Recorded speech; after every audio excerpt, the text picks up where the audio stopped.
Hi everyone, my name is Peter and today I'm going to be doing a quick teaching demo contrasting two means in a controlled randomized design and a one-way treatment structure. So the example that we have is in a controlled randomized experiment, researchers wanted to test the effect of PSI within a soccer ball on the distance the ball would travel. Two size 5 Adidas soccer balls were randomly assigned to receive a treatment of either 9 PSI or 12 PSI. The balls were then kicked by a professional athlete, with the run order randomized and the PSI of the ball hidden from the athlete. The distance the ball traveled was measured in feet. Next, we have here the data that was gathered by the researchers. So the first thing we're going to do is identify the treatment structure, design structure, response variable, and experimental unit. So if you want to pause the video here and write that out, you can. So this is sort of what you should have got. The treatment structure is one way at two levels, ordinal because we have PSI level and distance measured in feet here. The design structure is a controlled randomized design. The response variable is distance measured in feet, and the experimental unit is Adidas soccer ball. Next, what we're going to do is check the assumption that the data comes from a normally distributed population. So to do that, we're going to go to our jump file, open it, and then go to fit y by x. Distance is our y response, and PSI is the x.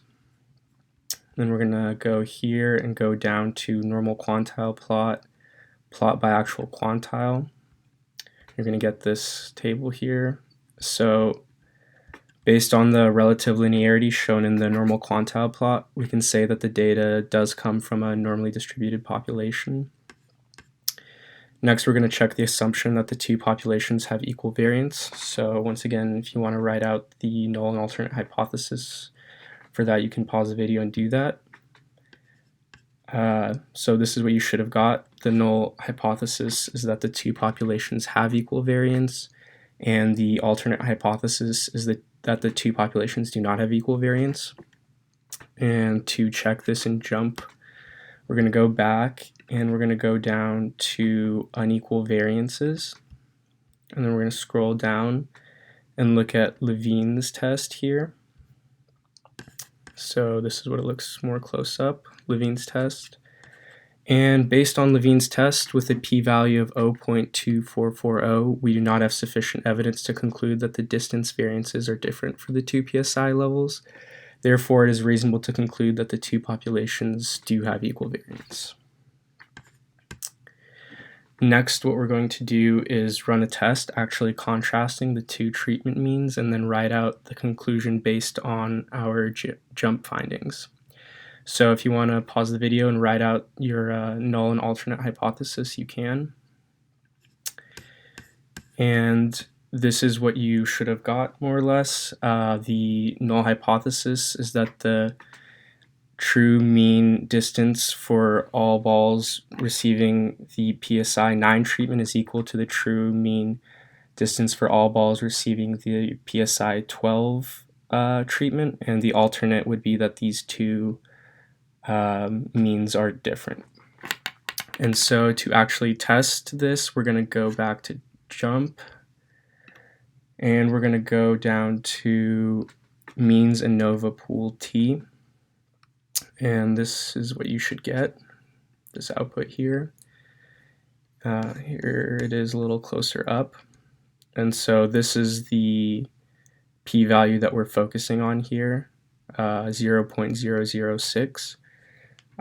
So the next thing you're going to do is write out your findings and conclusion based on this p-value, which is significant even at the 1% level. So if you want to take a moment, pause the video and write that out, you can. So this is kind of something along the lines of what you should have got. For my purposes, I used a 5% significance level, but it works at 10 and 1% as well. At the 0.05 significance level with a p-value of 0.006, we have sufficient evidence to conclude that the true mean distance of soccer balls with 9 psi and 15 psi are different. Because treatment was randomly assigned to the balls and the p-value was small, we can conclude that the PSI affects the mean distance that a ball will travel. The findings of the study are applicable to balls similar to those used by researchers in the study. So once you've gone to this part and written out your findings and conclusion, you are pretty much done with contrasting two means in a controlled randomized design and a one-way treatment structure. Thank you.